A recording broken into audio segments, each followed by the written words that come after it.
Hello, everyone, and welcome back to another episode of Trails to the Tower. I'm your host, Michael, and I'm once again joined with my friends Vince. Hi, how's it going? And Jeremy. Hey, that's me. Yeah. In their first episode, we traveled to the small town of Jerusalem's Lot in Maine, and we encountered some not so savory creatures there. Vampires. They were vampires. Yes, I know. They like breaking and entering. Yes. And, yeah. It's weird for vampires. Yeah, they weren't very nice. And stair traps. Lots of stair traps. Yeah. lots of stair traps. Well, I mean, there was one, but it was very impactful. It's a very impactful stair trap, that's for sure. A little penetrating at the end. So this time we're going to do something a little different. We're going to be traveling all throughout America. Should be Did you fun. do that on purpose? Are you being facetious? I don't know. Well, you just said traveling, and I mean, the first book is people walking across the country. Yes. Yeah, we're doing a lot of traveling this time. Back and forth across the country of America. It's going to be great. We're going to meet some interesting characters and some not so. Get our steps in. Yeah, it's going to be great. So this week we are covering the events of The Stand. For those of you who don't know, The Stand was originally released in 1978, I believe, and took place in 1980. We are not covering that version of The Stand, however. We're covering the uncut version, which was released in the early 90s and takes place in 1990. A few things are changed. He's added in a whole bunch of new stuff for some sub-characters, and overall, I believe it is a far better version than the original. Now, I'm going to say something here, because I've never read the original. I only did the unabbreviated. Yes. So, like, Stephen King's version of it, I guess, not the editor's version. I wasn't aware there was a version like that. Oh, yes. I always believed it was always, the 90s version. Nope. There's a few things that I'll bring it up when we hit some stuff that wasn't in the original. Like the entire first part where the Campion waking up his wife and escaping the military base, that was not in the original. It originally started with Stu Redman at the gas station. Which is conveniently the first character we're going to talk about in this. Yes, it is. So I guess a basic synopsis of The Stand should be given as well. It was COVID. No. Yeah, there was a lot of disturbing similarities and parallels to that. All it was off was on the ear. Well, to be fair, he did work with epidemiologists and stuff to know how a pandemic would spread, and they were incredibly correct. Yeah. Honestly, in this book, it's based on a disease spreading. It was scary reading it and going, I literally just lived through this. If it had been more fatal, this could have been real. Yes. I believe I watched me and Vince watched the miniseries shortly into lockdowns. And, shit. It was great. Yep. I've also listened to the audiobook like 3 or 4 times during that time period as well, because I thought it was thematically, appropriate. Yeah. Just wanted to get some ASMR. Mm-hmm. Something like that.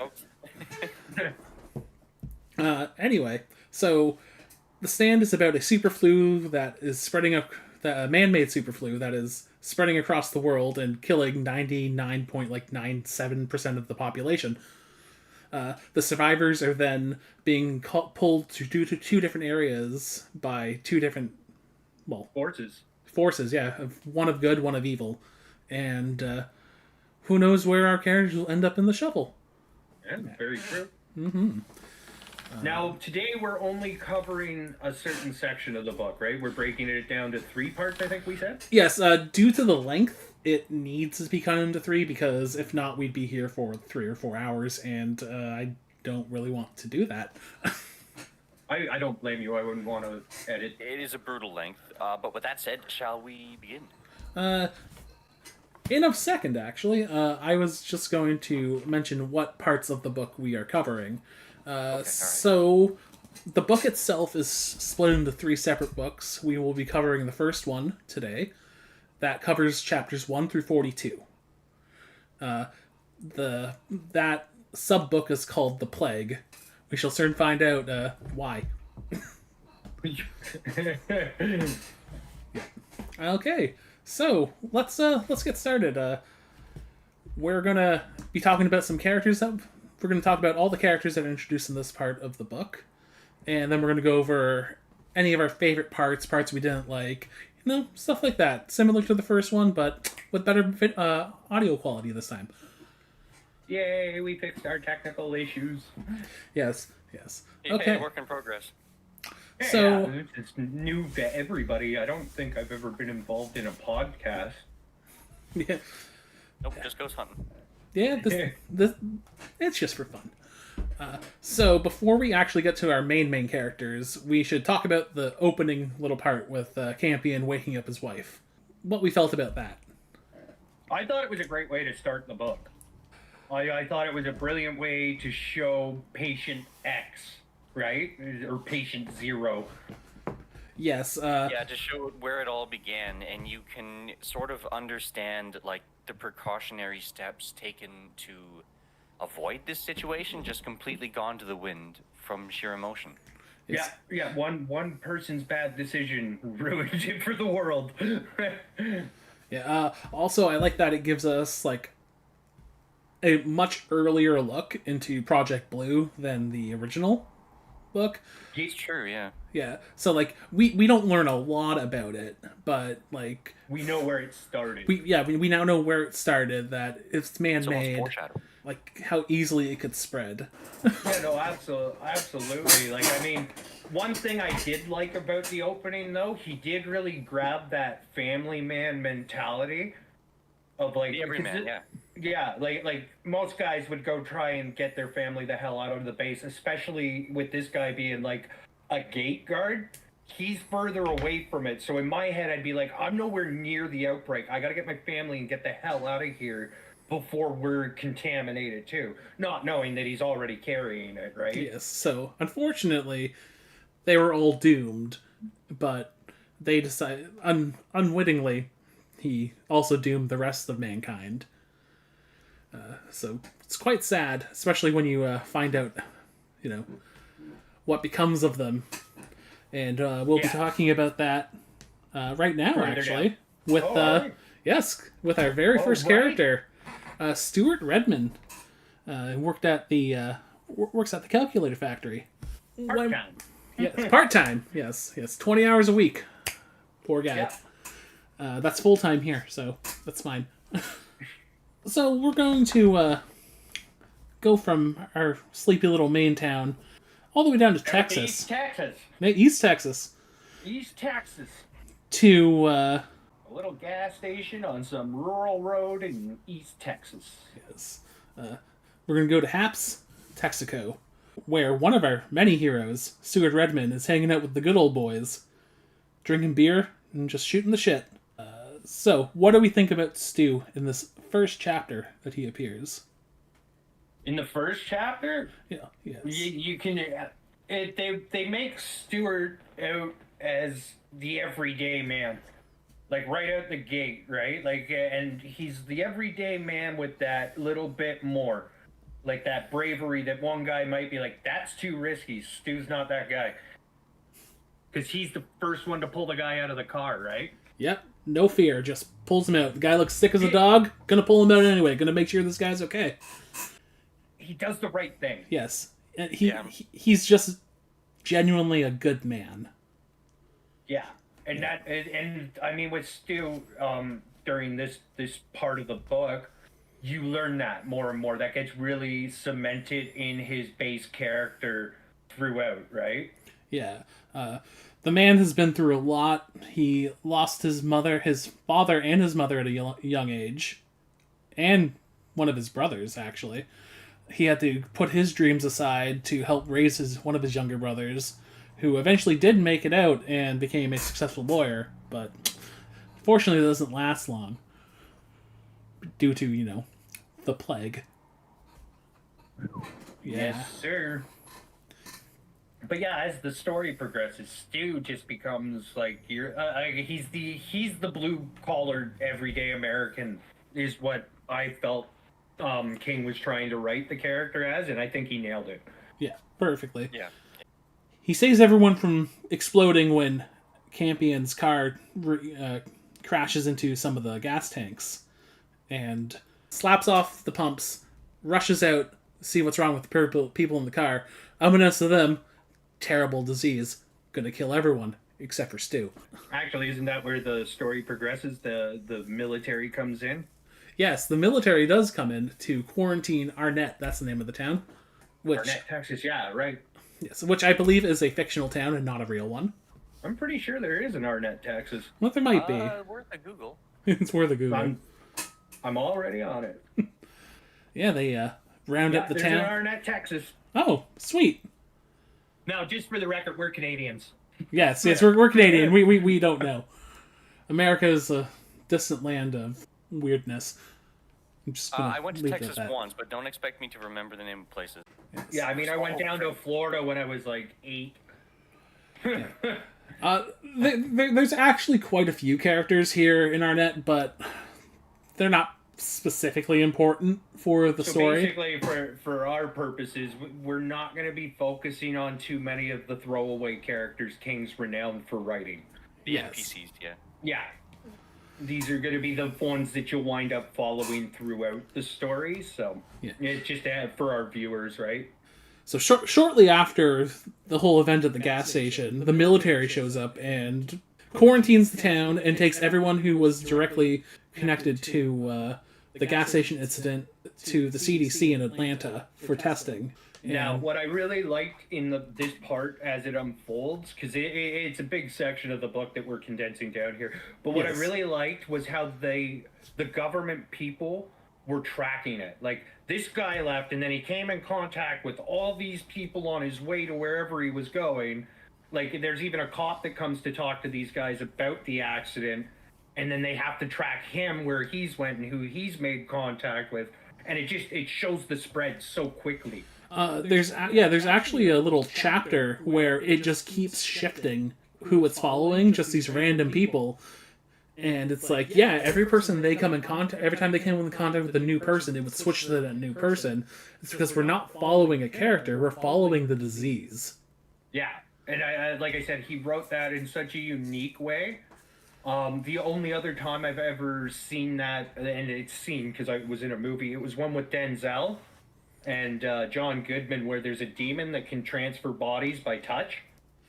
Oh, yeah. I just watched something about that. Can't remember the name. Me and a buddy at work were just talking about it too. I don't want to get off topic too far, but it reminded me of that when you were reading it. I'm like, oh, I know what he's doing here, and it was cool to read it that way. Yep. Just Yeah, he gave the pathogen like its own sort of perspective, like it was its own entity. yes. Yeah, and that's a unique way to look at it. It's very unique. Yes, and like it's like, yeah, that's how this shit actually works, and it's kind of scary. But I mean, this is a fictional disease, so hopefully we don't have to worry about that. Anyway, so Again. so yes, again. So after they've been taken by the military, we learn a little bit more about Stu. We learn about his father, mother, and younger brother all dying. He was married at one point. His wife died of the same cancer that killed his mom. The guy's been through shit. But it doesn't change how good of a person he is. Like, I think that, again, I liked how Stu was written. Like, I'm going to say it, Stuart was one of my favorite characters besides Kojak the dog. Everybody loves Kojak. Honestly, the miniseries did that dog dirty. Both Yes. of them. Yes. Oh, the miniseries. I love the first As is one. tradition. Yeah. Yeah. We'll talk about those at the end of the books, though, so. Yes. So we kind of learn a little bit more about Project Blue as well during some of the Stu chapters because of his doctors and whatnot. We know that it has a 99.97% communicability and death rate, so that's not particularly great. Apparently, the government's quarantining procedures kind of suck because everyone eventually gets sick in the facilities as well. Yeah, I actually one thing I liked about that while he was in the quarantine is it shows you his intelligence levels. Stu's supposed to be the blue-blooded average dude, but he's just as smart as some of these military guys, and they show it in a scene that was written where they're like, "We need to do more tests." He's like, "No more goddamn tests until you give me some goddamn answers, right?" And they're like, and he's like, "I know you need something from me, right? I'm not giving it to you anymore." And it just he knows how to play people. Like he knows how to read people and read a situation, and I my favorite character, so I'm gonna gush over him for a bit. Oh, that's fine. Gush away, my friend. Gush away. So, But yeah, like I said, I really liked how Stu was written. Just a well-rounded character. Yeah, I do too. King knew he was in the long haul with that character, so we went hard. Yeah, yeah, no, he did very well with Stu. I enjoyed almost every scene he was in. There was a couple where I'm like, why the fuck would you do that? yeah. After he's been there a while and a bunch of the staff is dead, and what's his face comes in to try to kill him. Elmer, I believe, was his name. Yeah, I think you're right. It shows like how resourceful Stu is. Like he instantly knows this man is sick, so and not in his like proper state of mind. So he's able to properly distract him and attack him with a chair. Yeah. So he can get his gun and get away. And one of my favorite scenes in this first part of the book is when Stu is trying to escape from the hospital. Like, oh, just a panic as he's running down the halls and everything, lost and confused and. Yep. See, I can sympathize with him because I've recently been stuck in the hospital for a week. I wasn't like under quarantine, but like I know the feeling of all my entire life now is just these walls, and like get the first time I got out of the hospital after like I was recovered enough, it just felt like so like liberating and freeing just getting out of there. Yep. And like I wasn't even trapped there. Yeah, because So- this was less like a hospital visit where there's a point you're gonna leave. For him, he was in prison, yes, he was which is a lot fucking worse. yes, and having all these tests to him, they literally even injected the virus into him. Fucking crazy. And the hamster. Guinea I'm not gonna pig. say much. Was it guinea pig or hamster? This is a guinea pig. Whatever. Some small furry rodent was breathing the same air as him for 3 days, and they didn't get sick. So Stu, being the resourceful man he is, he eventually escapes, and then decides to hit the road, and that's Is where that where he was? It? Did he have the first dream in the military base? I honestly not sure. I think he did. He Because it comes shortly after. If it wasn't. During. Yes, he did. He was having a night. No, it was shortly after. He was having a nightmare that he was being chased through the halls, and then he falls and ends up in the cornfield. Okay, yeah, and that's these dreams that everybody has. Stuart's one of the first ones to have it, but it's Mike referenced it earlier when we opened. It's their beacons. Yes. And as you read this book, you'll be able to tell what side the characters, right? Like you almost know where they're aligning between who they're dreaming about. Yeah, or who they're dreaming about more, because I think everybody Yeah. dreams about the same two things, but they're just but even in the book, the good ones have better dreams of Mother Abigail. There's more references to the dreams of Abigail, and then there's always those ones where the guy is chasing us through the cornfield, yes. right? So I know we need to keep the dreams in there because that's basically how everybody knows which direction they're walking. Yes. Okay, so we're going to move on to our next character, which is actually going to be two characters because I forgot to throw them on the list. We're going to go Franny Goldsmith and Harold Lauder. So, I like Franny. I don't like how they portrayed her in either of the miniseries, but Book Franny is fantastic. Yeah, Book Franny's much more likable. Yes. She's just a kid. Book Franny, well, that's it, Vince. That's the best thing you could have said because she has a growth in the book. She goes from being a kid to being that independent woman, right? Like, you see it. I mean, we're not covering the Colorado part yet, But in that scene, when she starts investigating some things, like taking the initiative, you see that growth. Like, you're like, wow. Yeah, she's a fantastic character in the book.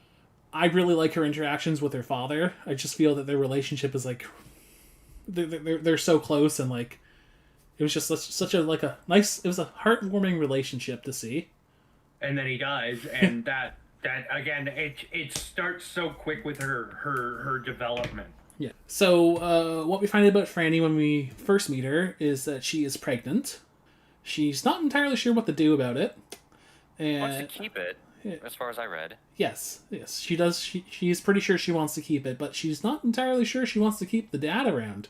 But Well, that's all right. A plague takes care of him. yeah, he's not very important, unfortunately. Yeah, I was gonna say the plot You has know what? other ideas. He's You know what? That's kind of funny because I think he's very fucking important. He's just not in it very long. Well, I mean, that baby becomes a very big focal point in this book. So, I mean, the sperm donor has to have a little bit of importance. Okay, fine. His name. That's more a facetious way of thinking about it. His name was Jesse. There, we'll name him. Jesse. Yes. Jesse, who's in the book for an entire grand bike ride. Grand bike ride. I think he's in there for like, what, 10, 15 pages? Maybe. Maybe. You might be generous there. Poor guy. Yeah. But yeah, like, he's okay, I guess. He's like a preppy, like, college guy who comes from money. They're teenagers, right? This is supposed to be like a teen pregnancy, a whoopsie. Well, they're in their 20s, early 20s. Yeah, but remember, this is written at a time where 40 isn't the new 20. That's true.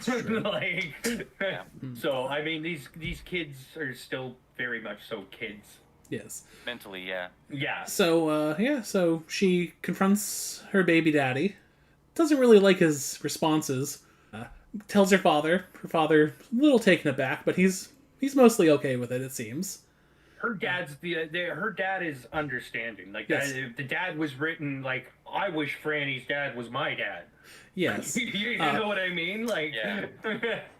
Her mother, on the other hand, compassion and understanding, like, it's evident. It's there. It's always that there. patience, that father's patience. You know, you're pregnant. That happens. That's life. Like, you know, he's not mad. Where a lot of teen girls or young girls are like, I'm pregnant, and they're like, you whore, why would you do that? And like, the dad was written very well for the short amount of time he was in it. Yeah. Yep. Fun fact, did anyone here watch Scrubs? Yes, but like episodes of it. Okay, so in the 90s miniseries, her dad is played by Dr. Kelso. Oh shit, that's right. I knew I recognized him. And it was just so weird seeing him be happy. Because he's such a crusty fuck in the show. Yes. So we're still talking about Franny, right? Yes. Another side note. I hated Molly Ringwald as her. See, that's funny. I really enjoyed Ringwald as her.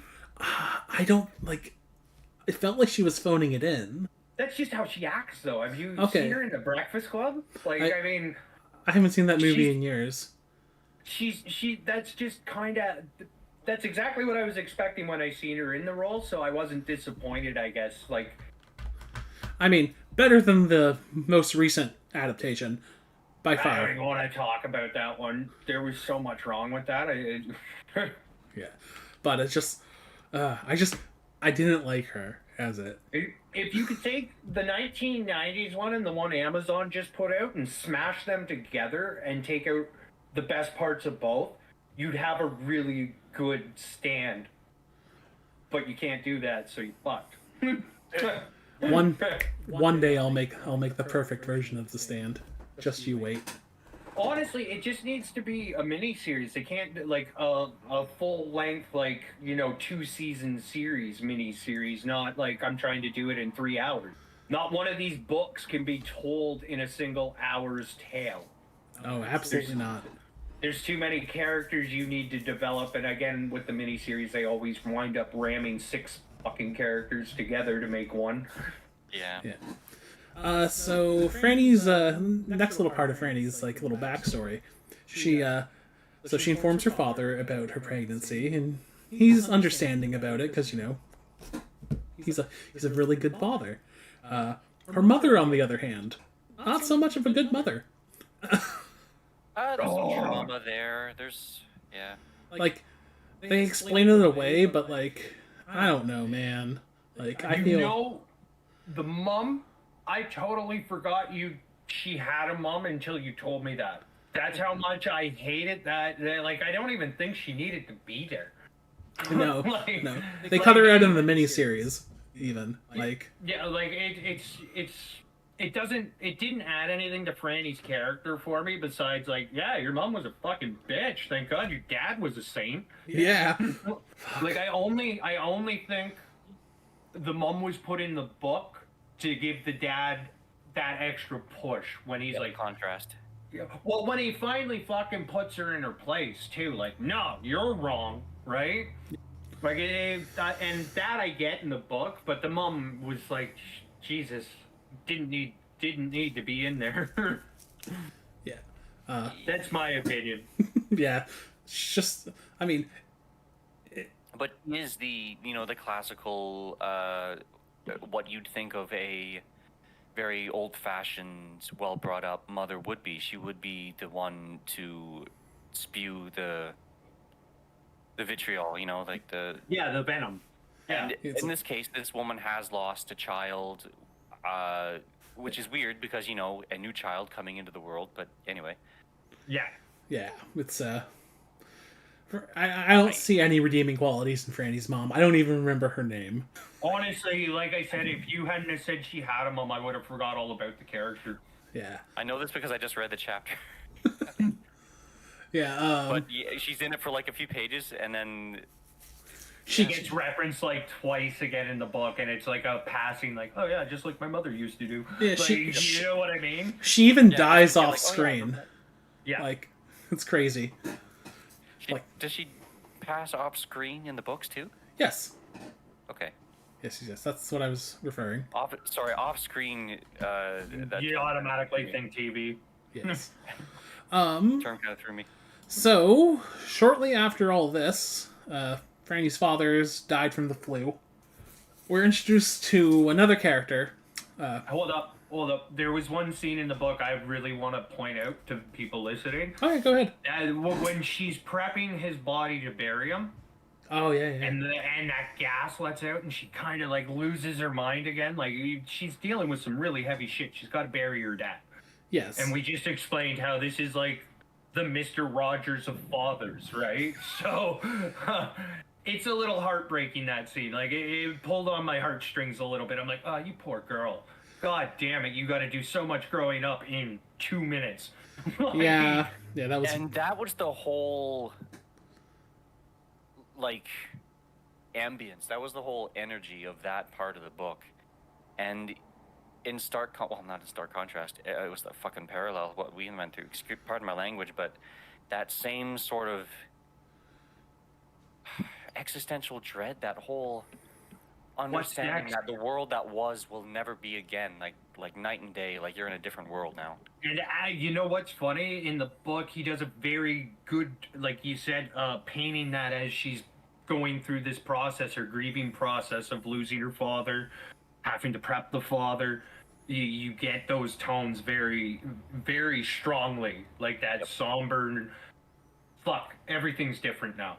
Yep. Yeah. And it's like in a minute, it's like a snap of a finger moment and then like you said, existential dread about it. What the fuck do we do next?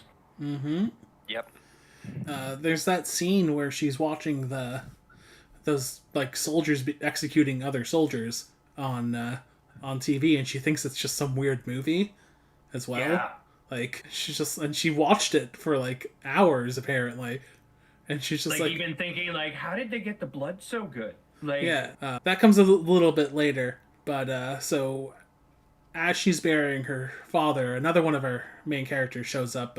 Harold Lauder. He's a 16-year-old high school student who has like the biggest crush on Fran in like the world.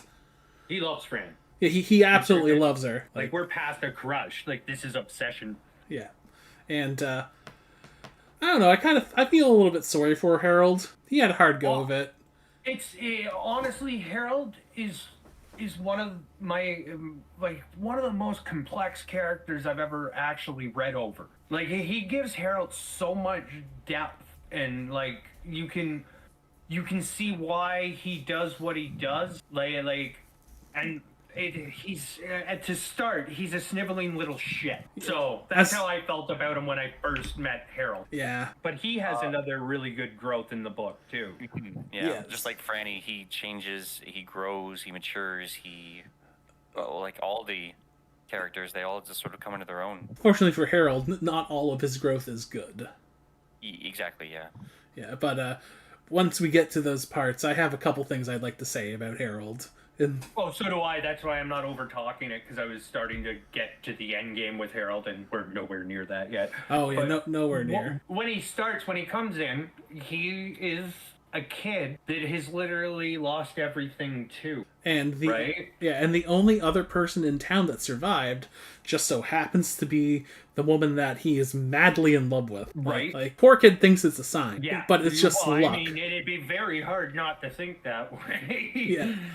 A plague literally just came to wipe out, 98% of everybody.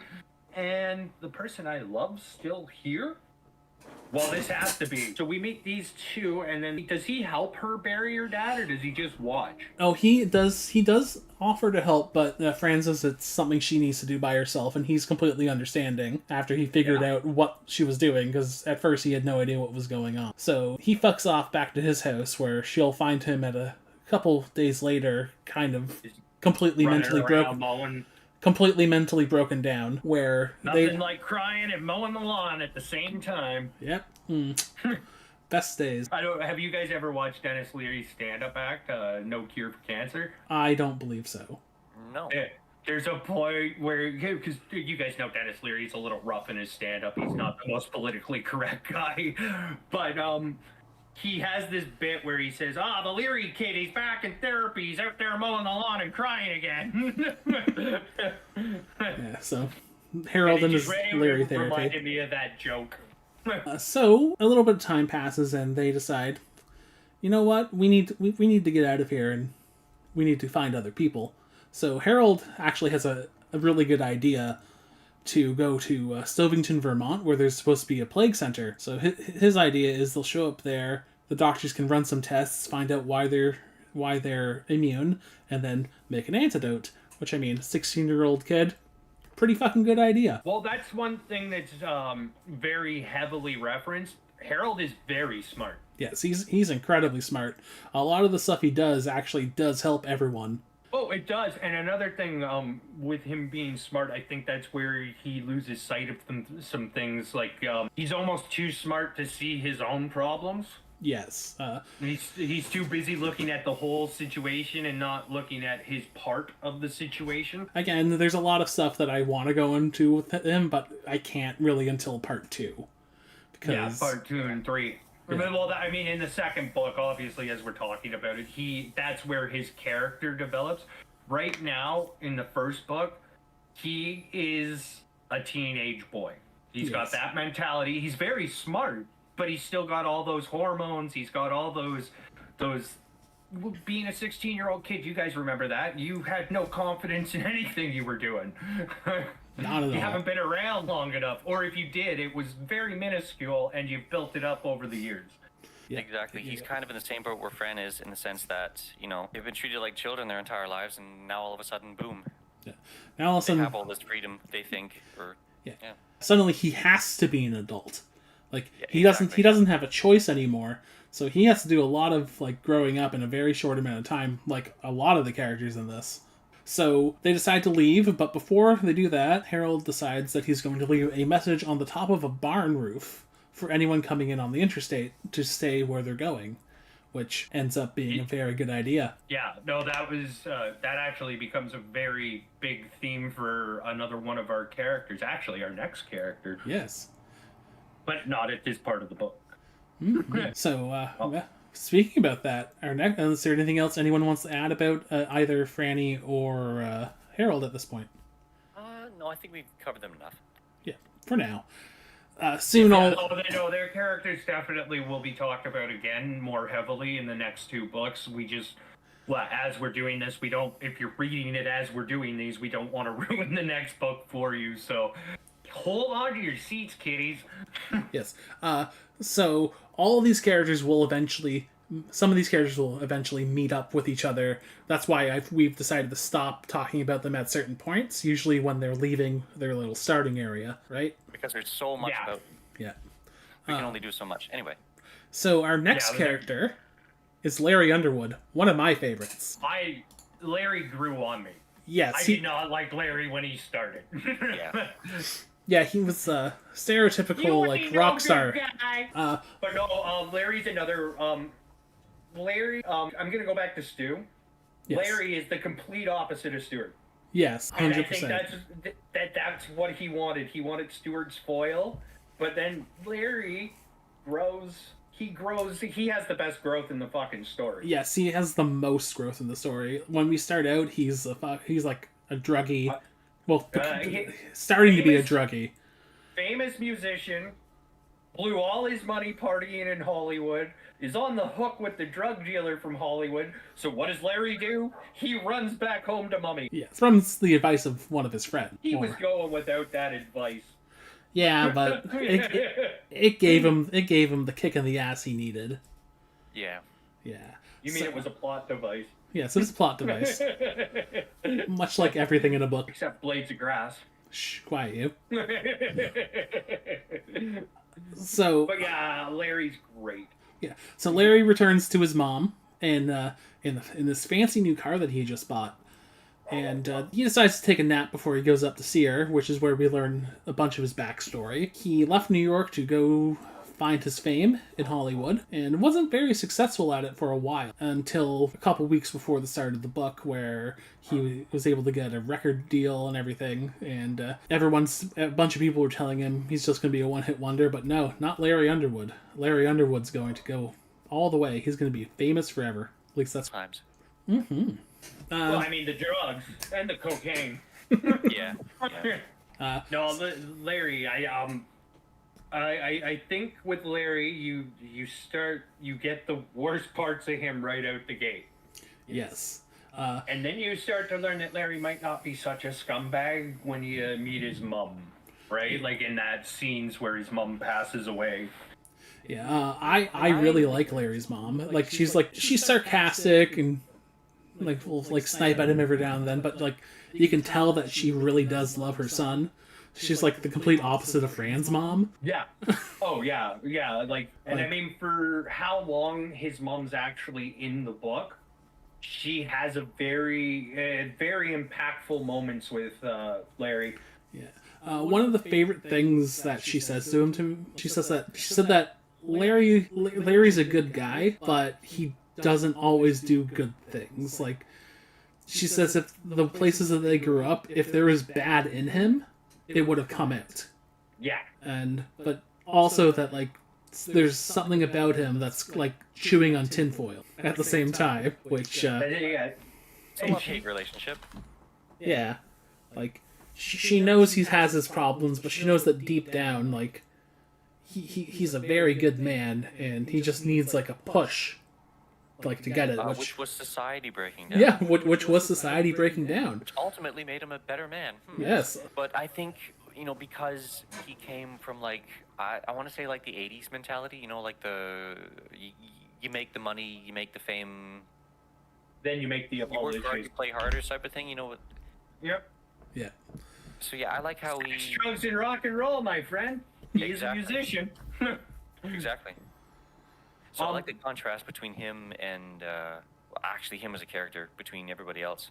Because he's the one who's taken a part in society the most. Yeah. Or at least Yeah. invested in it the most, rather. Well, you're not wrong. He's a musician and he's getting notarized, right? So he's just about to make it big, or if he's not almost there already. And then the world falls out. His rug got pulled. Yep. And he has probably, again, between him and Harold, they have some of the most complex growth stories in the book. Yep. Because Larry fights with himself constantly. It's always like, Rita dies in this one, right? Yes. Okay. So Rita's a perfect example. This is after Larry's mom's been in the hospital, passes away. He's in New York as with the remaining people that haven't caught this plague, and he meets Rita. And Rita she really, I think she was his paragon shift. Yeah. So From that balance, like that set him up, and that was like one of his constant hurdles throughout the story. Well, I already let her die. I shouldn't be leading these people. yes. Yep. So Larry meets Rita in Central Park a few days after his mother passes away from Captain Trips, which is the name of the plague. We haven't really mentioned that before. Now, it takes a couple of different names through the stories. Yeah, Captain Trips, Tube Neck. There's a couple other ones. Black something, wasn't it? Black Death or Black Lung or something like that. Tube Neck. Black Death, you name it. So think of plague names, it'll fit. Yeah. So he meets her in Central Park. She's just kind of sitting there staring at staring at a tree. Hesitantly approaches her. She has a gun. You know, he's like, I don't know if she's gonna shoot me or not. He's like, I'm not a bad guy. Although as we know from earlier in the book, Larry ain't no nice guy.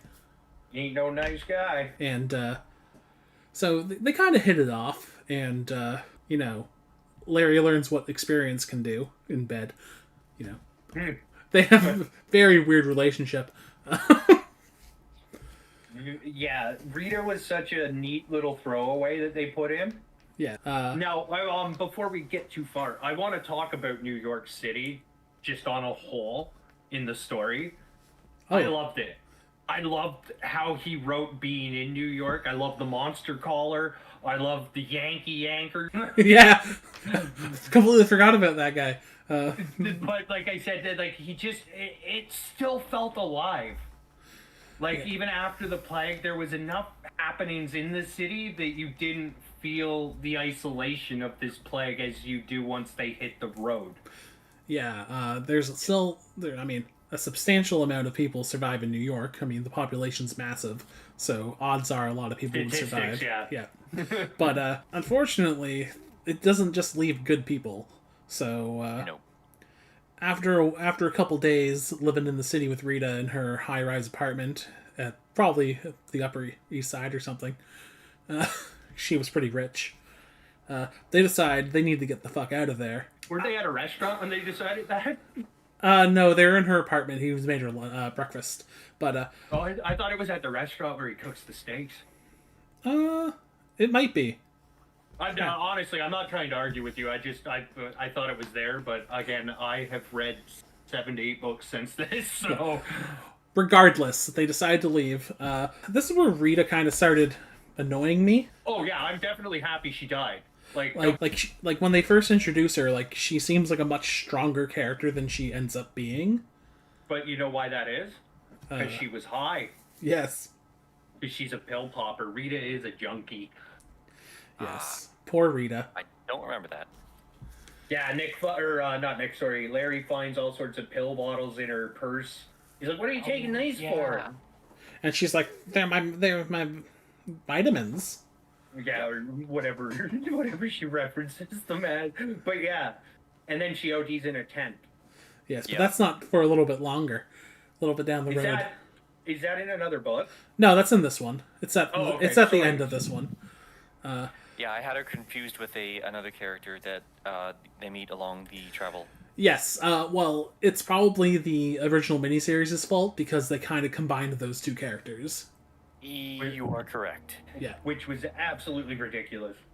I mean, I understand why they did it. Rita is kind of a throwaway character, but like it's her death is incredibly important to Larry's development as a character. Well, and then the one that they used to Rita as the replacement for, we didn't even get Joe. And we'll talk about Joe in a couple more books, but it kind of baffled me that they made that decision because Joe's very important in this story. Yeah, well, Joe is actually in the original miniseries. He just shows up with someone else, and he's just a normal kid. Well, and that's what I mean. Like they lost that character in the miniseries. They didn't even need to put him in without the other one. But again, we're diversing from where we're at. We're on Larry's story. Yep. Oh, tangents are fun, though. So they decide to leave, so they gear up, and they decide that they're going to take, what was it, the Lincoln Tunnel, I believe? Oh, yeah. To escape New York and get down to Jersey. About a couple blocks in, Larry realizes Rita's not really keeping pace with him anymore, so he turns around, and he notices that she's wearing these really fancy, like, sandals that are not really meant to go for long walks. Hiking? They're not hiking shoes? Yes. And he's understandably pissed off.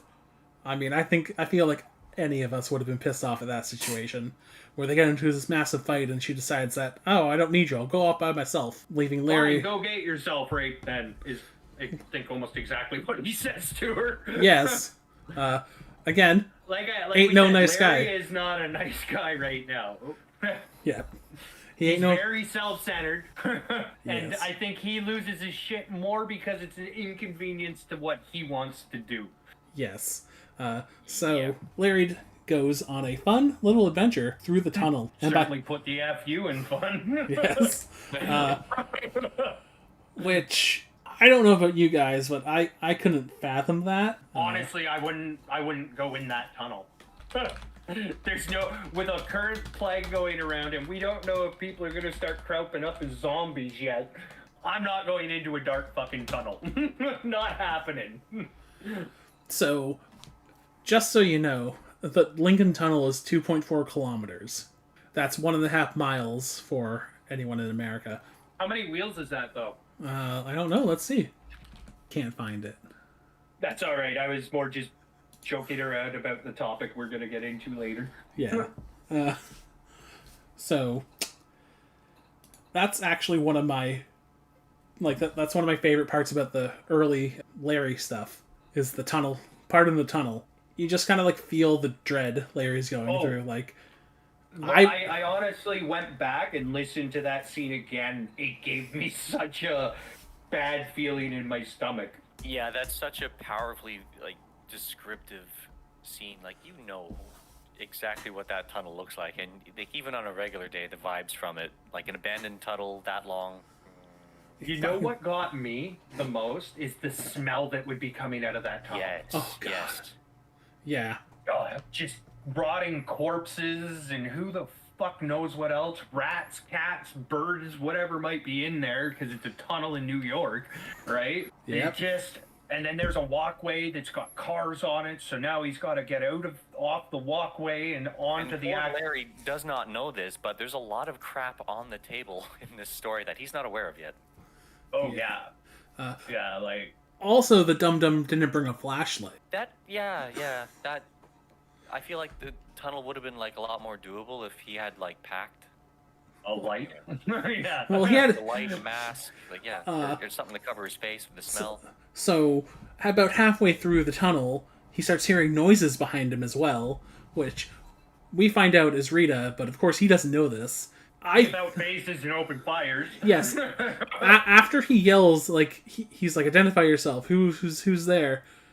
And Rita doesn't respond. Which was a really great scene. Yeah, I think she wanted him to shoot her. Yeah. But... Well, we know what happens to her because I've already said it. Yes. She ODs. So, I think she was hoping that he'd shoot her. And she'd be out of it and then wouldn't have to do it herself. Yeah, like... But then, like, when he barely misses her, she freaks out and says, oh my god, I was almost shot. And that's when she calls out to Larry, is after he almost hits her with a bullet. Yeah. Like, so, I think that she was hoping that he would, gun her down accidentally so that she didn't have to go on, because she obviously didn't want to fucking keep going on in this world, given what she does. Possibly. So they meet up, head out. When they get to the far end of the tunnel, there's just like a mountain of corpses from that have been like mowed down from military vehicles from people trying to escape New York. Yeah, what a prize at the end of the tunnel, eh? Like, that would be fucking terrifying, because you don't know. Like, they didn't know. It's like, are they dead out there? Was it just the city? And was it the military that killed all these people? Because aren't those guys on our team? Yeah, and like it's like if we go out there, are they going to shoot at us? And all that shit would be going through your head. Yeah, there'd But be so much in the moment. Does it give us a time frame between this scene now and when first contact was, like first outbreak? it's been about a week or so, I think, at this point. Okay, so not long. Yeah. Right. No, which again reiterates how fast this thing spread. Yes.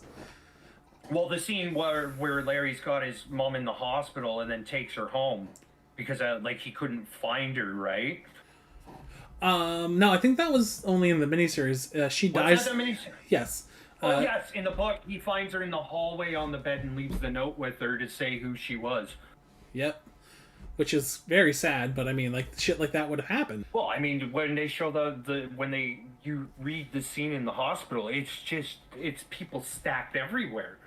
Mm-hmm. Nurses running around with the disease trying to save people. Like, man, it was the hospital scene that really, like, I'm like, holy fucking COVID much. Yep. Like, it was scary after, like, because I read this after COVID, and I'm like, holy shit, this is like a fucking field guide.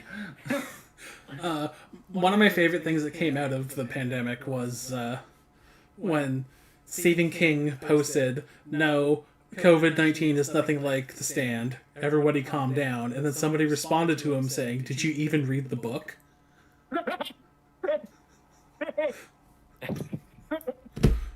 Yeah, that was pretty funny. It's one of my favorite Actually, things. no, I wrote the fucking thing. Yeah, it was fucking great. Well, that's like, I seen a post where Stephen King corrected somebody's grammar, and then somebody commented, "Oh yeah, what did you know about it?" Right? And the guy's like, somebody else goes, "The man's a fucking wordsmith." Like, Yep. just funny. Stephen King's great. Yes, he is. So where does Larry's story wind up at the end of book one? Because you guys have it much more fresh in your heads than I do. Well, luckily with Larry, we can skip to the end of his story because he doesn't actually meet up with anybody else after him and Rita escape. For a while. Yeah. So essentially, him and Rita are able to make it to New Jersey. I don't know why anyone would want to go there, but you know, they had to. Real estate's better now. Sorry. So they traveled. They kind of did a button hook up around New York City, and then started heading towards the East Coast. Unfortunately, on the 4th of July, when Larry wakes up, he And proudly sings the American national anthem, buck-ass naked. Which- Sorry, I really enjoyed that part of the book. which strangely turned him on as well. It's okay, Larry, you do you. He's a narcissist. We've already covered that. He finds that he had been sleeping next to Rita's dead body all night, and and that pretty much sends him on a mental fucking breakdown. yes, the poor boy has a complete mental breakdown and ends up ditching his motorcycle and just kind of walking. Now, did he ditch the bike because he was too scared to go faster on it, or is that another character? Oh no, that was him. Yes, that was Larry. He ditched it because he was getting too scared because he had a bit of a tumble off of it. He didn't hurt himself that much, but it scared him enough that he never wanted to go on a motorcycle again. Which makes sense. I mean, in the current situation, I would Yeah. not want to crash either. Which Yeah. is kind of funny because that's some foreshadowing there. Mm-hmm. Yep. Yep. Yes, it is.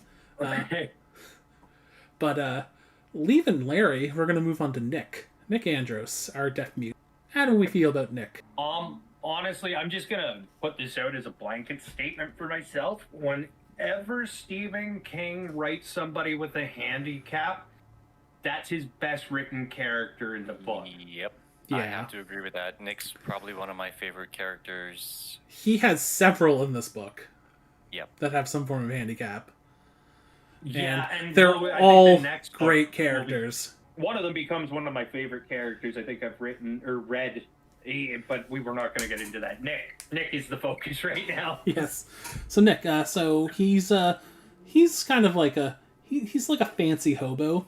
Like he dresses nicely and takes care of himself, but he travels around America doing odd jobs and stuff. And that's more because of his mental conditions, like his physical conditions, he can't seem to ever keep down a good job, so he's just like a wandering nomad.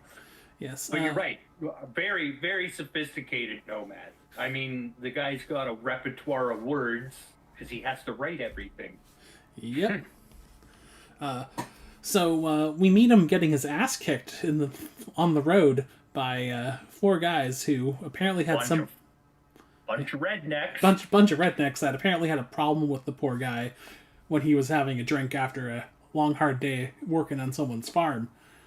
So they beat the crap out of this poor guy, and he almost gets run over by the doctor of the town. Where, Ironic. I mean, if Or you're gonna, convenient. very, very convenient. Poetic justice. Yeah. So It's like it was written that way. Yeah. So Nick wakes up in a prison cell and missing a couple teeth, black eye, cuts, bruises. He's not a very happy camper where he meets the sheriff. Town sheriff. Yeah, the town sheriff, who was a pretty jolly Happens to be fellow. the brother-in-law of the guy that kicked your ass. Yep, he's a pretty jolly fellow too. I actually really like him, Sheriff Baker. The sheriff and his wife were really they gave you that small town wholesome feeling. Yeah, they were. Like Go on. sorry. I was gonna say even right down to the fact that, like I just said, one of the guys that jumped Nick, is the sheriff's wife's brother, and he's like, "Don't worry, we'll bring him in." Like even the wife, when he brings Nick to the house, because he figures out the situation between the three. He's like, "Yeah, all right, he's an idiot. My brother-in-law's an asshole. So we're gonna let you out. You got somewhere to stay? No, you can come and stay with." Like I said, the small town hospitality was just written so beautifully between the sheriff and his wife. Offers Nick a full-time, like a permanent position and everything. Yeah, it was like he's just really nice to this, like, I mean, what a lot of people would just see as like a vagabond and be like, "Get out of here, we don't want you here." But no, Sheriff Baker's just like, "Nah, man, it's like, you could stick around a while, we can give you a job." Like, yeah, how would you like that, right? Like, and that's, again, Nick gets into this town as the blues breaking out, so this town's still very alive at the start, which was really well written. So after we get that, we learn about Nick's background. He was born deaf and mute. His mother passed away when he was very young, and he was sent to a Christian orphanage, where he was taught how to read and write by another deaf mute who worked there as a what was he again? I think he was kind of like a janitor or something. I'm not quite sure. I can't remember what he was. I just know he worked in the building. His name was Rudy, I believe. So he teaches Nick how to read and write. So that Nick can actually have, agency in his existence. Because before then, Nick didn't know anything. He just experienced everything visually and by touch, right? Yeah. So which was, again, he wrote it. We're not going to sit here and completely dissect the entire book, obviously. We're running through some things and skipping over some things. But with Nick, he was written in such a way that you felt his frustration. Because, again, Nick is not stupid. He's not dumb. He's very intelligent. He just can't communicate. And you get his frustrations throughout the story from that. Like, if my voice would just fucking work, right? Yeah, it's like, Yep. if I could talk, all this would be super easy. Stuff like that. And with that silence, you get that sort of, like you said, that pent-up frustration because he can't communicate. But it also gives you, like, an empathy. Like, he is always thinking. He can't ask someone how they're doing. So he kind of puts,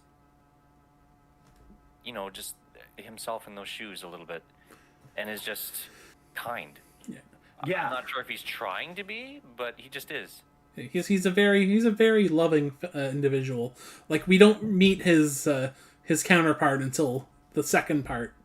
Mm-hmm. Which when they paired those two up, it was a great pairing, and that's all I'm going to say about it for now. I could talk about that character for quite some time. Oh yeah, it's one of my favorites.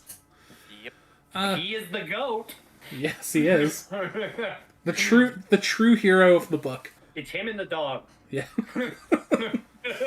And Okay. yeah, Nick doesn't have besides what happens in the town, he does the thing with the sheriff, then the town gets hit with the flu. And, He's held responsible for the 3 men that jumped him and because the sheriff gets sick and gives him the deputy, and then the sheriff passes away. and Nick And treats them so well.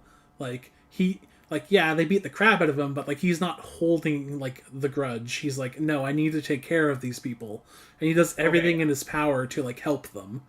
But And unfortunately, he couldn't.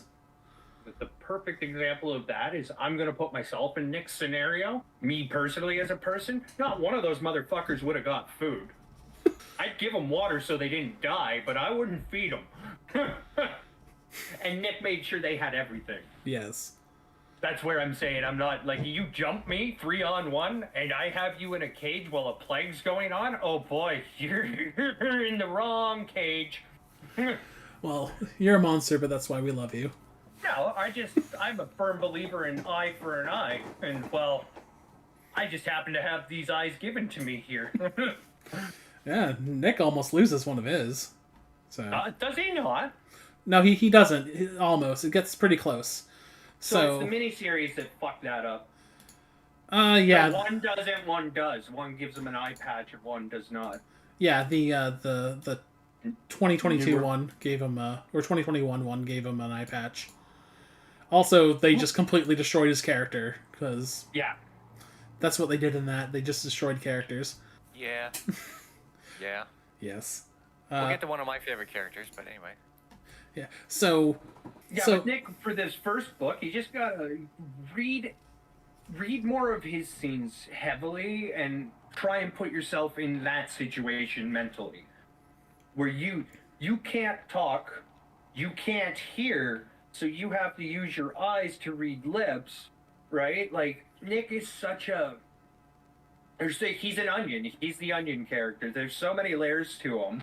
I really enjoyed reading him. Oh yeah, Nick is fun. And like again, his character really blossoms in the second part, in part 2. Absolutely. But we'll get to that in the next couple of weeks. Yes. So Nick's taking care of everyone.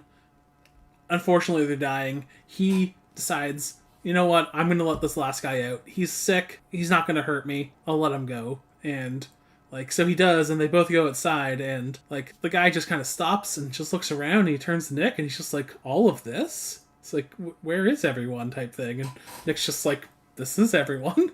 Like everyone's fucking dead." Kind of shrugs his shoulders. It's like, yeah. Then I really like how he takes care of the sheriff's wife as she's passing. That is the fucking nail in the coffin for how good of a man he is. Yes. Like He's known this woman for less than a week, and he gives her a proper burial and like stays with her as she's sick, all because of the kindness she showed him. yes, and like it's hard. Like That was one of those scenes that really kind of, if you're a decent person, it pulled at your heartstrings the right way. Yeah. So after that, Nick looks for a bike for himself, and he decides to hit the trail. And that's actually where Nick's story ends for the first part.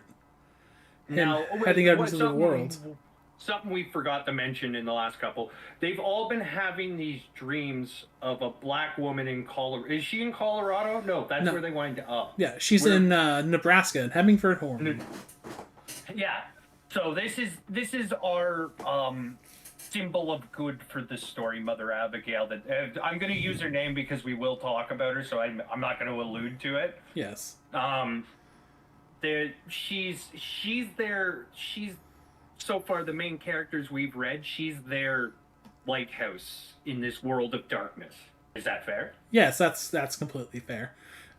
Larry actually has dreams of both her and their adversary, so because he's kind of on the fence. He can go either way. At least that's how I read Larry.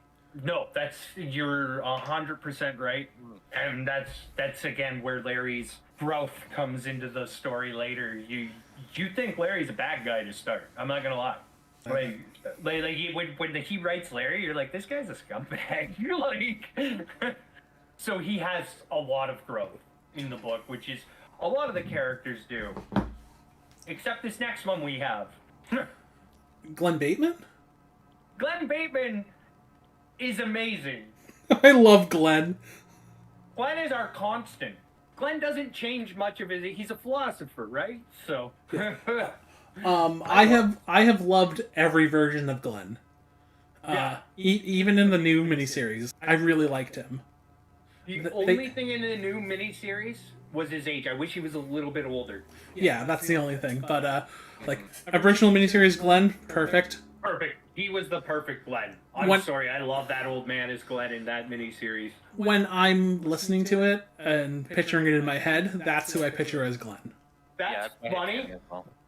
Because I watched the miniseries when I was younger. My uncle was a big fan of the Stephen King series and horror movies in general, so we got to watch some scary stuff as kids. Glenn, I remembered the actor when I was reading the book, and that's who I imagined, and same with Stewart, the actor from the 1990s miniseries. Those are the two mental images I had for them. I'm like, cool. Yes, also Rob Lowe as Nick is just fantastic. Like, we talked about him being in Salem's Lot, second adaptation of that as well. But, yeah, I just, like, Rob Lowe, he's like the perfect Nick Andrews. Yeah, he played a really, like I said, the casting for the 1990s one was way better than the fucking 2022 one. Yes, absolutely. So, we meet Glenn through a chapter with Stu. He's been on the road for a while. He's armed himself. He's walking at this point. He had a lot of pent-up energy he needed to get out, so he's been walking for a couple days, up to a week, when he hears something that, he hadn't heard in a while, a dog barking, because all the dogs died as well. Well, at least most of the dogs died as well. And he kind of gets excited. He's like, oh man, I'm gonna get to see a dog, because he thought it was going to run away. And comes around a corner, and yeah, there's a dog, but there's also an old guy painting a terrible landscape as well. I love how that scene just sets Glenn up for what he is in the book. When they're having that conversation, and he goes, "Why are you like?" Stu's like, "Why are you painting? Like, it doesn't make sense to me." Like, what? He goes, "Technically, sir, I am now the best artist in the world." like that just sets how he looks. Glenn does not look at the situation straight on. No, he looks at it from like 135 degrees on the negative side of the scale. Yeah, he looks at it from a different angle, and he brings enlightenment to situations.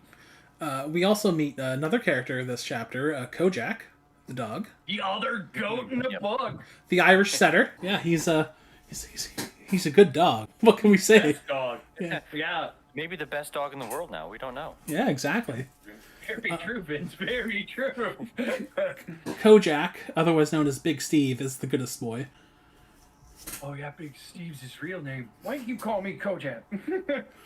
Yeah. Honestly, Glenn's great. Glenn has, like I said, he's like their sage. If I had to give him a character from another book, he's their Gandalf. Yeah, he looks at everything. He looks at everything like analytically. Like, he can't turn off his like professor brain. No, and that's beautiful. They needed that character. Because right now, from what we have some characters that are doers, some that are kind of laybackers, and Glenn's just the guy that's like, this is how it is. Yeah, guys, it doesn't matter what you imagine or what you believe. This is the facts. He was also a sociologist, so like, when rebuilding society, it's probably pretty good to have one of those. It was, and just how we can't talk about how great he gets, but he really, like, when they get to Colorado, Glenn just plays it. He's doing the maestro thing. Yep. But yeah, again, we're not there. Glenn's great. He's fun. He's almost the comic relief of the story sometimes. Yeah. In the second part, there's a conversation they have about like plane crashes and stuff, and it's very interesting. But we'll talk about more of that next time. Obviously. Yeah, unfortunately, we can't jump into the best parts of Glenn until the next couple of books. As we meet Glenn, he is a great foil to Stewart. because they wind up becoming traveling companions. And, like, best friends, I'd say. Yeah. Like, Well, that relationship grows in the next 2 books, but and then you get Kojak as an added bonus. yeah. Fucking who doesn't love a dog? And I loved it because Stu's like, "Where'd you find a dog?" He goes, "Oh, I just found him one day and he was alive, so we've been friends since." Yep. So, Stu and Glenn hit it off pretty great, but Glenn decides not to go with Stu originally. He says that if you ever find your way back here with a group, I'll probably come with you. He's like, but for now, I just want to kind of like do my own thing, like work on my art, stuff like that. We're gonna feel things out for a bit. So we do have 2 more characters to go to, but we should finish off Stu's story right now, I think, because shortly after he leaves Glenn, he meets up with Harold and Franny. There's a whole thing where Harold instantly despises Stu Harold's threatened by Stu. Yes, Yeah. I mean, And that tone never changes in the book. And I mean, this is the one thing I wish he never put in the fucking book for Stuart's character. When he pulls Harold aside, he's like, "Listen, man, I'm not after your girl. Right? I see what's going on here." Like he does this whole breakdown and says, "I'm not here to steal her." Then he winds up stealing her. Yeah. It was written. I wish he had just taken it out, that line, because it really, like, "I'm not here to step on your toes" would have been better. Like, "I'm not trying to get in your way." or But fair's fair. Like, it's something like that, because it would have been in line with his character. Like, what happens happens. I can't control her feelings.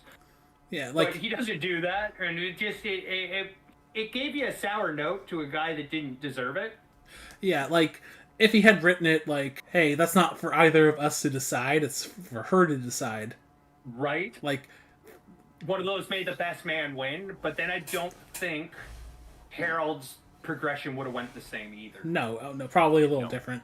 Like that is my personal thing. I wish he hadn't put it in. I understand why it's there, but again, I think we could have worked another angle so Harold breaks. But that's neither here nor here or there today.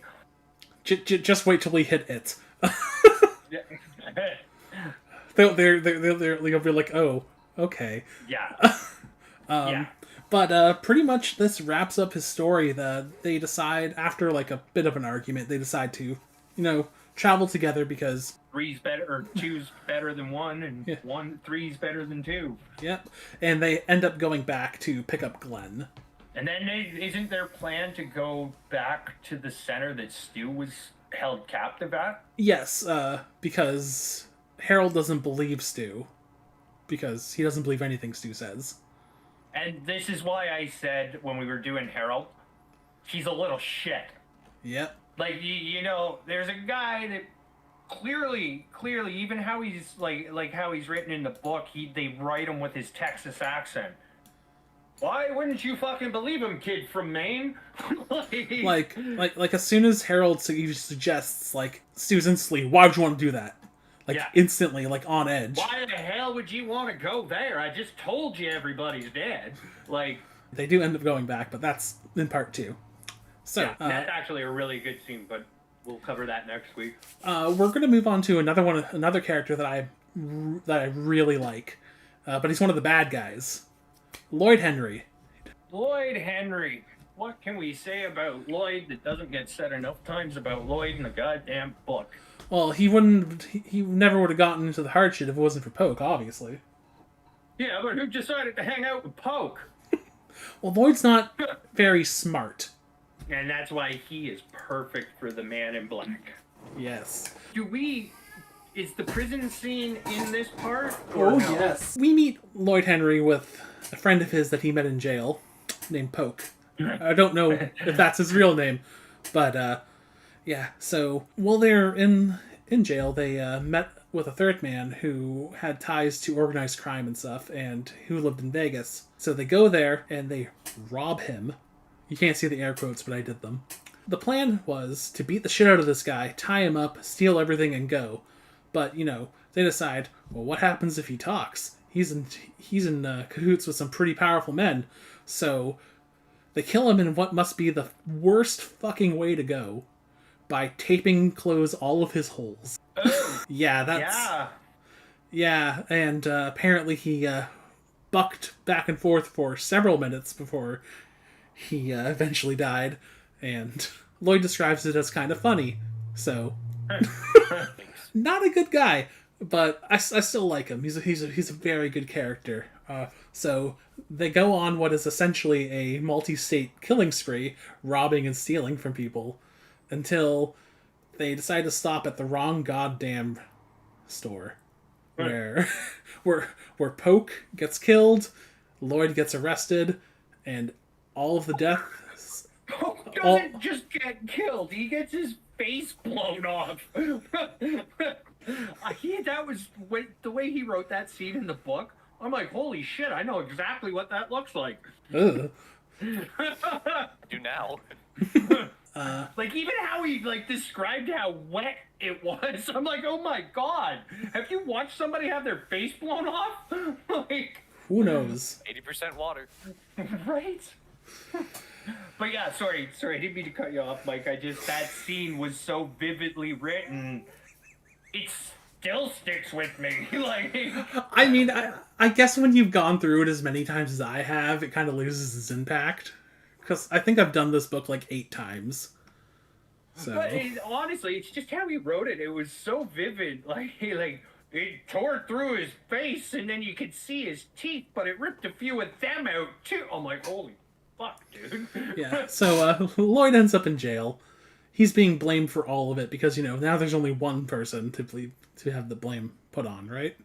And when you waste a whole bunch of people, somebody's head needs to roll. Mm-hmm. But fortunately for Lloyd, his case never gets the trial. Fortunately, but unfortunately for Lloyd. So, well, this plague happens, and he gets locked in a prison. Yeah, we learn a little bit about Lloyd, how he's always been a little slow, and about his poor rabbit that he won at the fair, that he loved with all his heart, but then kind of forgot existed until he remembered, and he found it dead in its cage, and his entire plot in the prison is that he doesn't want to end up like his rabbit. So he squirrels away food, as you can see, he has enough smarts to know what's coming, right? Lloyd Henry, he's not intelligent, he's street smart.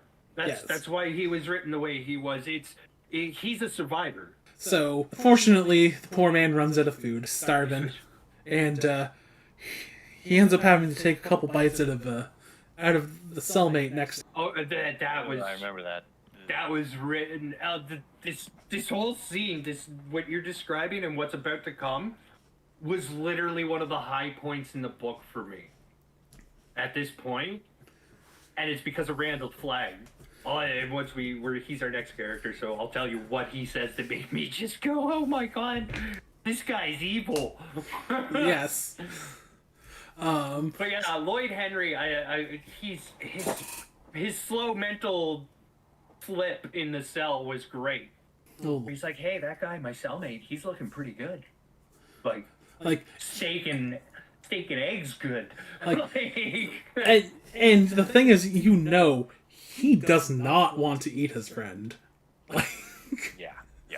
He can... Honestly, from a professional cooking opinion, I'd say that meat's rancid, dude. He's fine. No career for him. That's most of Lloyd's story in this first part. Again, like a lot of the other characters. Definitely his introduction. It's a brief little bit, and then he grows again in the books too. Yes. So I guess we'll just move on to our last character, which would be Randall Flagg, the walking dude, the dark man. The man in black. Yes, the man in black. Walter O'Dim. Marilyn. Richard. Yeah. So, man of many names. Man of many places. Yes. So the first time we're introduced to Randall Flagg, who I shall just refer to as Flagg from now on, I never understood it.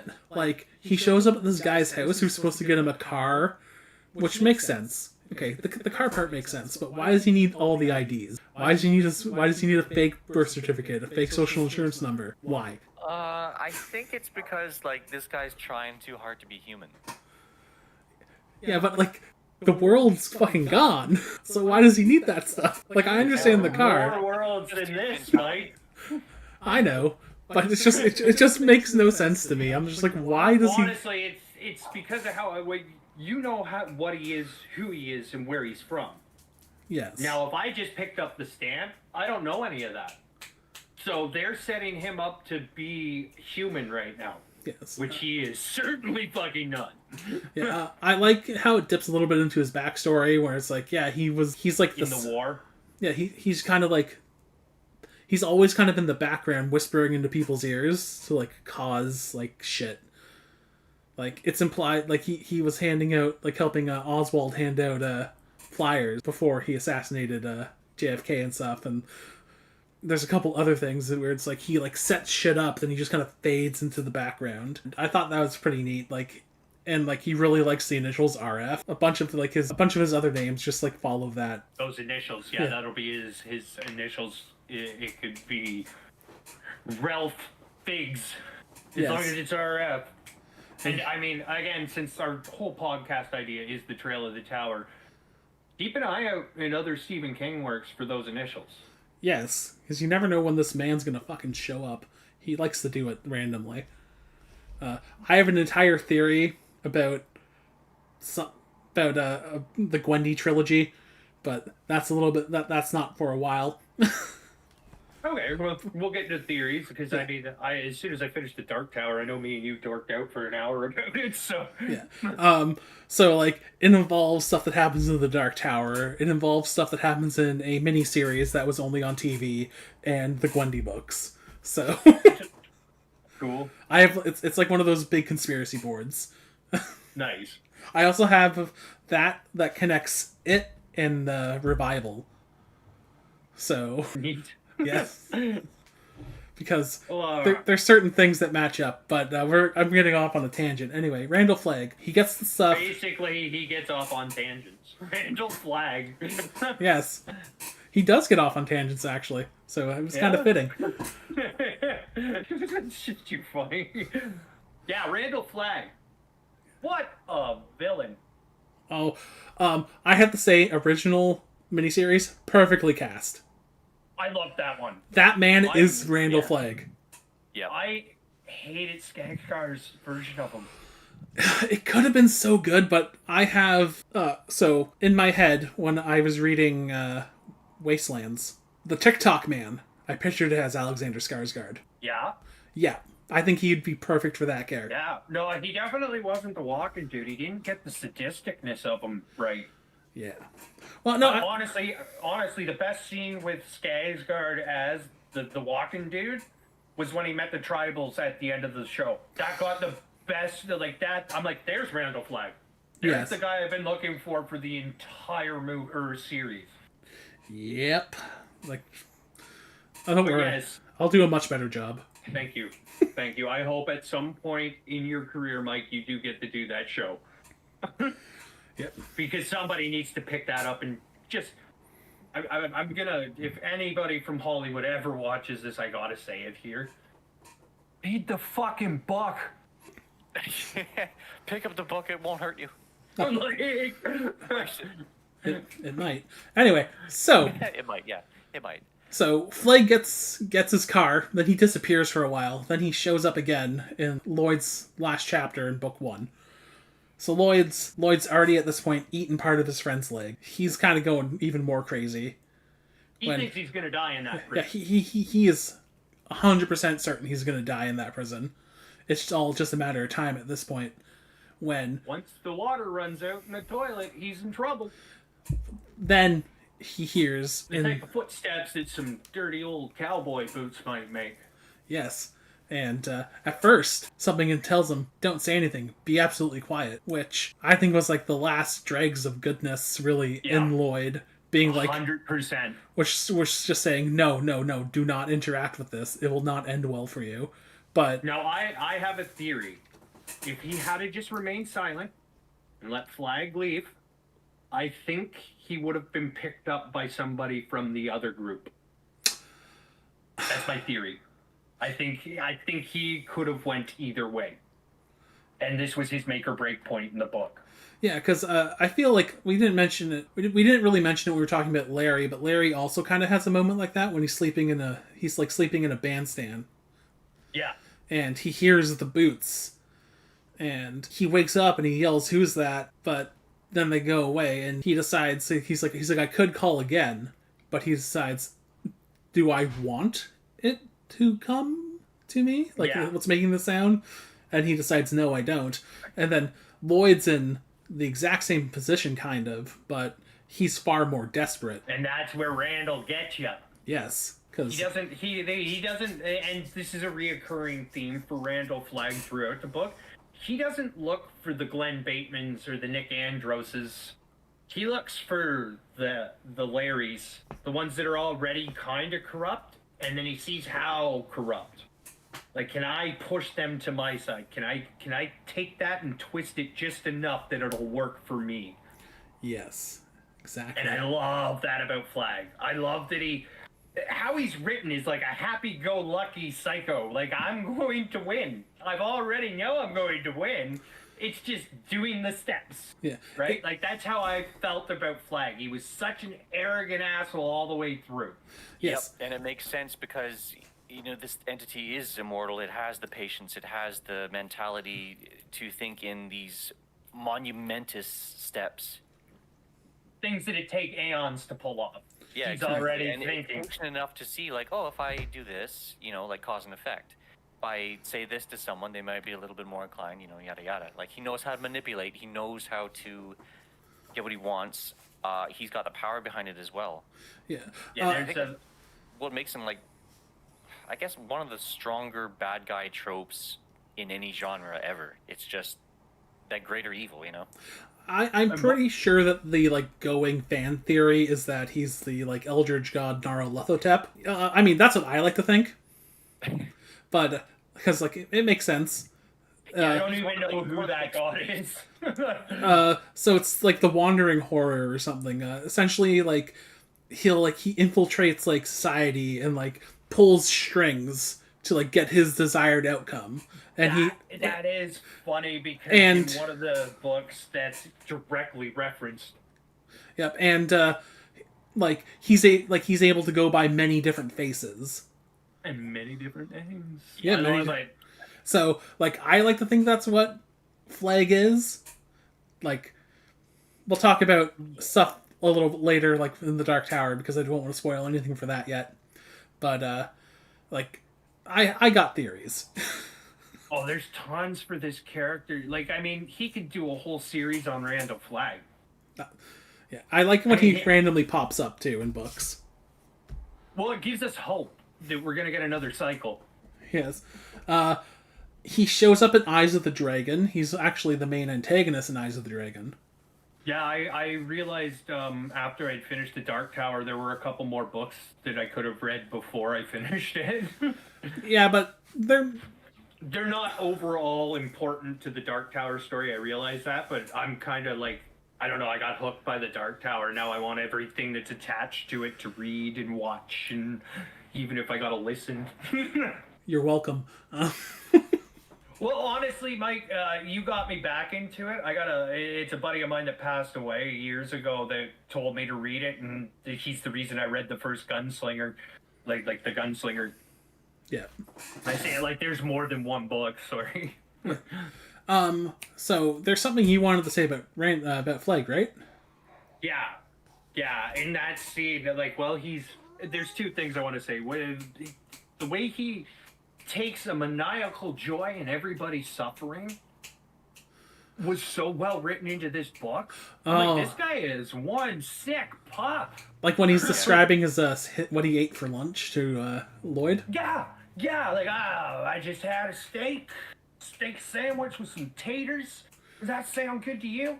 Probably a lot better than your friend there. He's like, I didn't do anything with him. Are you sure? Because his left leg looks a little smaller than his right leg. Yeah. Yeah, this guy knows how to twist the knife, too. Oh, yeah. Yeah, like, yeah, you know that saying, pack your bag? Smarmy, snark. That being said, He knows how to put the hooks to people. yeah. Yes. Yeah, no, and again, this is just the build up for the book. Like, I mean, the characters we reviewed today, this is where you get the character or for the characters. And for some people reading this, it might be a slog the first book because it is a lot of fucking walking. Yes. It's a slow read to start, to be sure, but it does pick up. Yes. Well, I mean, it's I hate when, because I'm bad for it too. If a book's not exciting at the start, I have a hard time getting into it. Yeah, same here. But this one, it's almost, you have to be bored first. You have to almost go through the mentality of all these characters. They're walking across America. It takes a second. Like, Exactly. The concept of the book is so big, and you have to realize that it's about their lives. It's about human lives. It's about the day-to-day sort of struggles that these people have to face. It's not, the entire history, all of it, all in 5 minutes. It's not compact. It's not condensed. You have to go in walking alongside these characters, essentially. I mean, go ahead, Jared. go, Mike. No, go. I was gonna say, like, the copy of the book I have is 1,135 pages. Like, Just to put it into perspective for some people. yeah. Most books are what, 400 or 500 pages. I had 500 in my head. Yeah. So it's a long one, but like it is. It's a journey. Yeah, it's worth it. Oh yeah, if you guys, even if you want to just check out the 1990s miniseries to get a feel, if you want to read the book, you're probably gonna want to, because I mean, by the end of the miniseries, the last hour of it, the book fleshes it out so much better. Oh yeah. Neither of the miniseries have ever done Vegas justice. Honestly, the problem with the miniseries, and I've said this to you a couple of times, they're in too much of a fucking rush to get to Vegas. They don't take enough time to tell a nuanced story that has meaning when they get to Vegas. But ultimately, read The Stand. Like, if I feel like we're getting ready to wrap this up, so I'm gonna start my final thoughts. Yeah, we'll do final thoughts because we're finished with Flag. He's only really in 2 chapters, and they're pretty short.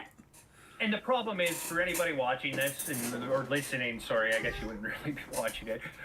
Stare at a blank screen. These characters, we've just touched the surface of them. Like, you can hear us gush about how much we love their development. We're gonna hit a little bit heavier into any of these guys. This is the first book. It's a lot of walking, like I said. There's trees and shit. Yep. But yeah, like, I mean, the characters' journeys don't even start until they meet Mother Abigail, and she's not even on our list this week. Nope, not yet. Although she'll probably have a pretty big section because they give a lot of her backstory in her first chapter. Well, they have to, because she's been so just kind of alluded to. I don't even think that we know her name yet. Nope, not yet. Just some old black woman in Nebraska. Yeah. Oh, which, by the way, I think Whoopi Goldberg was a great casting for her. Oh yeah, she would have been fantastic if the script had been there. Yeah, they didn't give her anything to work with.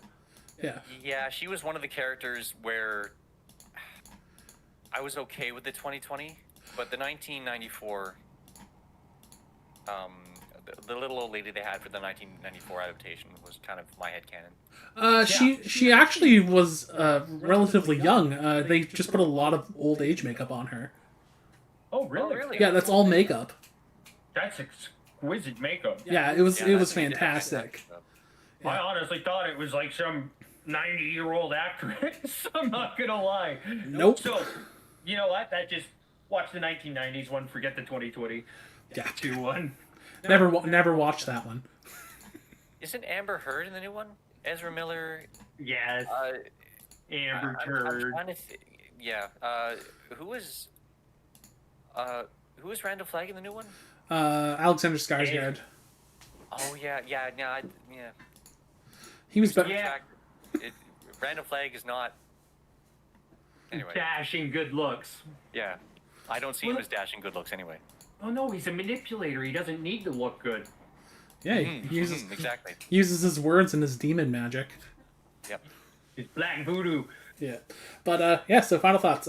First part of the book, I really enjoyed. It's a really good setup for our characters. Like, we know that they're going to significantly improve and blossom into, like, the characters that we love. And... Oh, 110%. I can almost agree with your closing statement. The only thing for me, again, I haven't read in years, and now I've gotten into this podcast, and you've really motivated me to get back into books, which is nice, because I've missed them. I found the walking very fucking boring. I found the events in between the walking very exciting, so it's a great balance. And like I said, to anybody that's going to read this, take the walking with a grain of salt. It does get better. There is a story here, but you got to endure with your characters first. Yeah, so you have to go through some hell. Yeah, it's worth it. I don't want to echo what everyone's already been said, but it feels like, you know, the D&D campaign, how you have to like walk through the swamp of sorrows or like trudge through the whatever to get to wherever you have to go to continue the story. It feels kind of like that. Yes. Yeah. Yeah. It's Actually, it's kind of funny. We get along so well. We are going to agree a lot on things. Like, look at the choice for the theme music for the podcast. Mm-hmm. Yeah, We unanimously landed on the same one. Yeah, and I sent you both multiples. Yeah. And didn't... No, that's what I mean. We all, like, we're very like-minded, so if you disagree with some of the things we're saying, or you want to add to points, again... Well, that being said, the pace of the book, I'm okay with it, because it doesn't last. You can see these characters, you know, have, like, emotional connections, have real human weight to them. It's pretty somber, but at the same time, you kind of know what's coming. Like, it's going to get worse. Yeah. A lot worse. But well, I mean, we can ultimately say it. Not all of these characters make it out of this book in one piece. Exactly. Like, yeah, we lose quite a few characters along the way, but I mean, I feel that that's necessary for any great story. You gotta have stakes. If there's no stakes, what's the point in writing the story? Exactly. So, yeah. Hey, Marvel. Hint, hint. Yeah, exactly. Anyway. But yeah, no, honestly, I'm excited to continue on the stand, because I believe we're going to do a fourth one where we more rip into the mini-series as a whole. Yes. We'll do one on the mini-series. 1, 2, 3, and then this is going to be one of those weird times where we actually take an episode to talk about the mini-series, because both of them do things very well. And then both of them shit the bed entirely on some points. Oh, yes. Oh, my goodness. Ezra Miller. The thing is, I think Ezra Miller could have done a decent job with the character that he played, but I don't know. Yeah. If they had given him a speaking role. Yeah. Oh, well. Anyway, I guess that's the end of this week's. This is the end of this trail. Yes, this specific leg of the trail. Yes. Yeah, we'll be doing part 2 relatively shortly. And until then, we hope you all have a really good time. And thanks for coming out and listening to the podcast. And, we'll see you next time. And you guys should totally read more Stephen King. You guys all have a wonderful, wonderful week.